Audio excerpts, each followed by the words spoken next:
Tutorial to make this crinoline rose with a bow. So I'll be working with these items, and all items used will be in the description box. So just check out the description box and see all the items I use listed out. So for my bow, I'll be using 42 inches crinoline. I got like a 3 yards of crinoline. That's the total I'll be working with for this project. So for the bow, I'll be working with 42 inches crinoline. So there it is. I'll just measure it out and cut it. Then I'll get my midpoint. That is the center of my crinoline. When I get to the center of my crinoline, I'll make a running stitch as I'm doing, you see me do here. Just make a running stitch. This tutorial is very quick and easy to make. Once I'm done running my needle and thread through it, I'll now use my thread to wrap around the bow to secure it firmly in place, just to hold it tight securely. And once I'm done with that, I'll now knot my stitch and keep my stitch in place. The next thing I'll be doing is to get my Petercham ribbon. So after, I'm still securing my bow here tightly, so I'm done. I'll get my Petercham ribbon, wrap it around to see the length I need. I didn't take any measurement of it, I just wrap it round to see the length that will be good, suitable for wrapping my bow. So once I'm done, I'll glue both edge. When I glue both edge, I'll close it in, so like covering the fraying part. That is just basically what I'm doing. Then I'll apply my glue generously around my Petercham ribbon. Then I'll fold it in two. I just needed the sham ribbon is bigger than the covering I want, so I'll fold it in two so it just covers my thread. And another purpose for using that sham ribbon is also to give it a base. So when I'll attach my crinoline rows, I'll have a base that my needle can go through firmly and secure my rows to my bow perfectly. So if you get what I mean, so it serves two purposes: to cover my thread and to give a firm base so that when I'm attaching my bow, it secures firmly in place. So for my rows, I'll be working with 45 inches length, and my crinoline is like the big crinoline, which is about 6 inches width. So that is what I use. So to make my bow, I'll just apply glue to secure the fraying part. Then I'll fold it in two. That is, I'll fold it in half. Then I'll start doing my running stitch.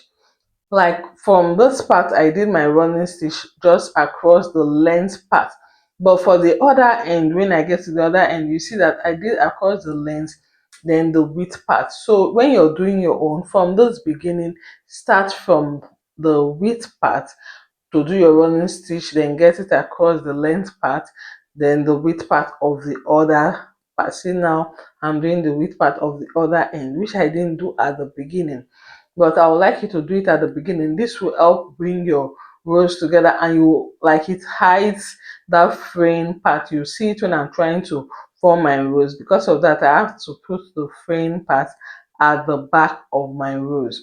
But if you do it the way I'm telling you to do, you don't have to bother. Every fraying part just hides perfectly. So see, I have to bring that beginning part that I didn't do from the width to the back, so the fraying part will not be showing on top of my rows. So if you get what I mean, so that's why I said for yours, start the running stitch from the width part through the length part, then to the other side of the width part to form your rows. And this is our beautiful rose. So all I do now is to stitch it in place, which I have done. See how beautiful it is. Now I'll now attach it to my bow.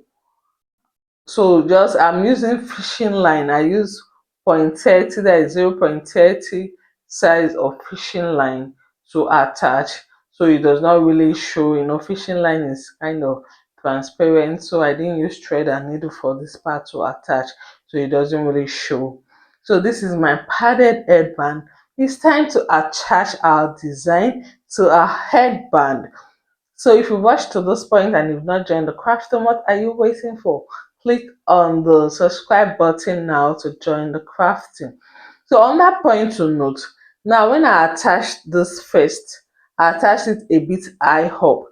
When I'm done attaching and I wore it on my head, I didn't really get the feel I wanted. So I had to unstitch and bring it down.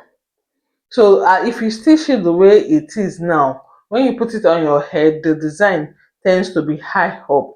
But now I want my design to be at the neck region, the way you saw at the beginning video. So to get that exact design to be on your neck region, do not attach it high up the headband.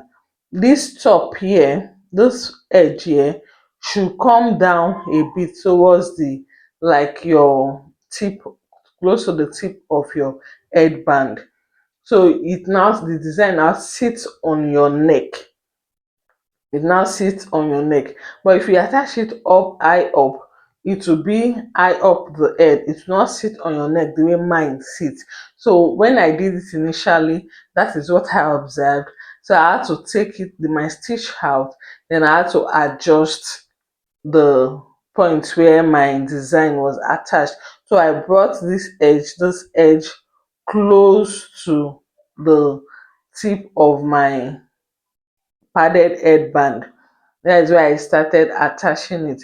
So after doing that, I got the perfect um point where I wanted it to be, just at my neck region.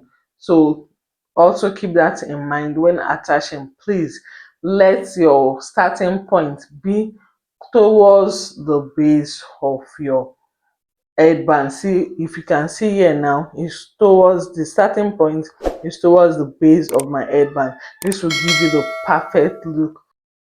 I hope you get to try out design. Thank you for watching. Whatever you think you can create, you can. So be creative, and bye.